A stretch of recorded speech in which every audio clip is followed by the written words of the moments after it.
औज़ुबिल्लाहिमिनश्शैतानिर्रजीम बिस्मिल्लाहिर्रहमानिर्रहीम। अस्सलामु अलैकुम ख़वातीन और हज़रात, मैं हूं आपका होम्योपैथिक डॉक्टर रिजवान साकिब और आपसे मुखातब हूं शमा होम्यो क्लिनिक लाहौर पाकिस्तान से।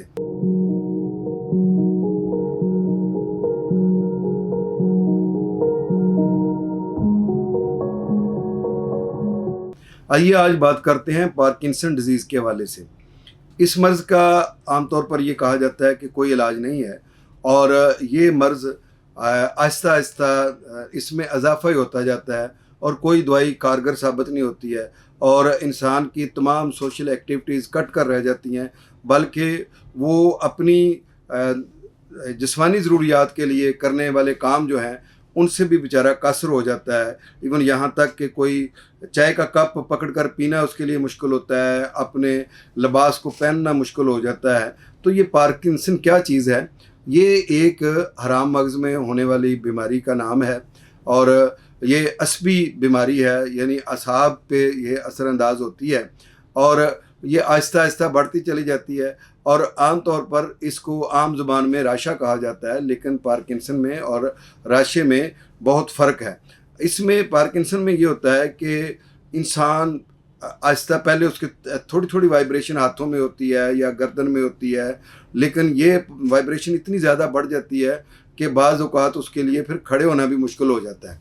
तो ये पार्किंसन जो डिज़ीज़ है, इसको आम तौर पर एलोपैथिक डॉक्टर्स ये कहते हैं कि ये नाकाबिल इलाज है, लेकिन चूँकि होम्योपैथी में किसी मर्ज़ के नाम पर दवाई नहीं दी जाती है, बल्कि उसके सिम्टम्स के मुताबिक दवाई दी जाती है और जब वो सिम्टम्स दूर हो जाते हैं तो वो बीमारी भी ख़त्म हो जाती है। तो इसलिए पार्किंसन के इलाज में हम जो मेडिसिन इस्तेमाल करते हैं उसमें जलसीमियम बड़ी मुफीद मेडिसिन है। इसके अलावा एवनास्टाइवा बहुत अच्छी मेडिसिन है अकॉर्डिंग टू सिम्टम। इसी तरह से अर्जेंटम नेट्रिकम बहुत अच्छी मेडिसिन है जबकि पार्किंसन का मसला हो और साथ इसके मीठा खाने की बहुत ज़्यादा ख्वाहिश हो। और इसके साथ हमारे पास ये जो वाइब्रेशन के लिए जिंकम मेट, जबकि जिस्म में जिंकम की कमी हो और उसकी वजह से वाइब्रेशन बहुत ज़्यादा हाथों में, सर में और पूरे बॉडी पे हो, तो उसके लिए ये बड़ा अच्छा काम करती है। इसी तरह से जिंकम एसीटेट भी ये जो पार्किंसन के मर्ज़ के लिए बहुत अच्छी मेडिसिन है। जिंको बाइलूबा ये स्पाइनल कार्ड के लिए बड़ा मुफीद टॉनिक होती है और इसके अलावा वाइब्रेशन में बड़ा अच्छा काम करती है और इसमें पार्किंसन को कंट्रोल करती है और असाबी ताकत के लिए ये बहुत अच्छा काम करती है, ज़हनी और जिस्मानी ताकत को बहाल करती है। तो इस तरीके से पार्किंसन को भी कंट्रोल करती है।